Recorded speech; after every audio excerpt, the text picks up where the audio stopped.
When Emma reconnected with Daniel, she told herself it was innocent. They had once been close in college, but that was years ago. Life had moved on. She was now married to Ryan, a kind and steady man who had stood by her through every challenge.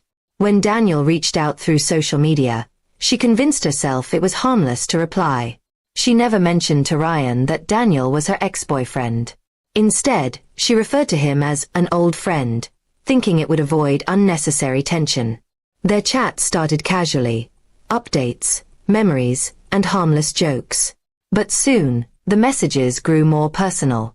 Daniel reminded her of who she used to be, carefree and spontaneous. Ryan, meanwhile, had become focused on work, always tired, and emotionally distant. Emma began to crave the attention Daniel gave her, the way he made her feel seen again. One evening, when Ryan was away on a business trip, she met Daniel for coffee. One meeting turned into several, and soon, lines blurred between past and present. After that night, Emma tried to convince herself it was just a mistake. She thought she could hide it, bury it, and move on. But guilt is never silent for long. A month later, she discovered she was pregnant. At first, she was overjoyed. She and Ryan had been trying for a baby for years. But then came the doctor's words. "You're expecting twins." Suddenly, excitement turned to fear. Emma's mind raced. The timing didn't make sense. She couldn't tell who the father was. Ryan was thrilled when she told him the news, lifting her in his arms with tears in his eyes.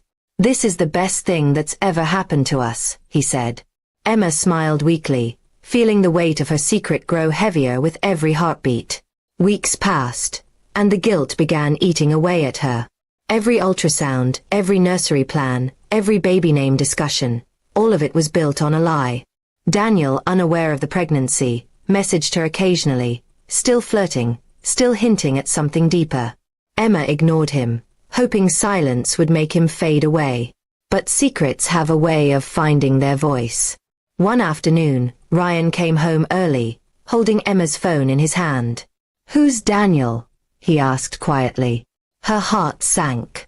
She tried to explain, stumbling over words, saying it was just a friend from college. But Ryan had already read the old messages, the ones filled with affection and longing. He looked at her as if she were a stranger. The silence that followed was unbearable. Ryan didn't yell. He just stood there broken, as if the life they built had turned to dust before his eyes. He packed a small bag and left without another word. That night, Emma cried until dawn, clutching her stomach, whispering apologies to the twins growing inside her. Days turned into weeks, and Ryan didn't return. She sent messages, called, even went to his office, but he wouldn't see her. The house felt emptier each day, filled only with echoes of laughter that once belonged to a happier time. When her belly began to show, she realized she would be facing motherhood alone. Daniel reached out again when he saw one of her maternity photos online. He guessed the truth almost immediately, asking, "Are they mine?" Emma didn't answer. Deep down, she didn't want him involved, not out of anger, but because she knew he represented everything that went wrong. She didn't want her children tied to a past built on mistakes. Her pregnancy became her punishment and her redemption at once.